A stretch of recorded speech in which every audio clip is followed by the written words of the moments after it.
పూరి జగన్నాథుడి రథానికి సంబంధించినటువంటి రథోత్సవం గురించి వింటుంటాం. అదే సందర్భంలో రత్న భాండాగారం గురించి గత కొన్ని రోజుల నుండి చర్చ జరుగుతున్నటువంటి వేళ 46 ఏళ్ల సుదీర్ఘ విరామం తర్వాత ఆలయంలో రహస్య గది తలుపులు మ్యాజిస్ట్రేట్ సమక్షంలో తెరవడం. ఈ సందర్భంగా స్వామివారికి చెందిన విలువైన వస్తువులు లెక్కించేందుకు 11 మందితో ఏర్పాటు చేసిన బృందానికి సారథ్యం వహిస్తున్న ఒరిస్సా హైకోర్టు విశ్రాంతి జడ్జి జస్టిస్ విశ్వనాథ్ రాథ్ మాట్లాడారు. మ్యాజిస్ట్రేట్ సమక్షంలో గది తాళాలు పగలగొట్టిన తర్వాత తమ బృందం గదిలోకి ప్రవేశించిందని చెప్పారు. ఆ రహస్య గది లోపల భాండాగారానికి పాములు కాపలాగా ఉన్నాయంటూ పెద్ద ఎత్తున జరిగిన ప్రచారాన్ని తోసిపుచ్చారు.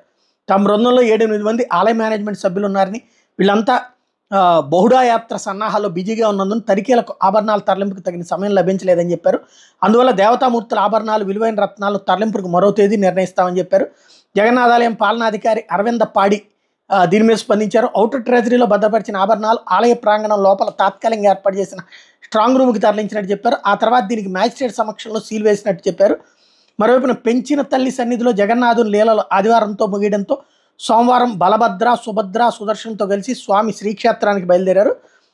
నందిఘోష్, తాళధ్వజ, దర్పదళన్ రథాల మీద చేరుకోబోతున్నారు. ఈ వేడుకని బహుడా యాత్రగా పేర్కొంటారు. ఇప్పటికే యాత్ర కొనసాగుతుంది. దాదాపు 8 లక్షల మంది భక్తులు పాల్గొంటారు అంచనాతో అధికారులు భారీ బందోబస్తు ఏర్పాట్లు చేశారు.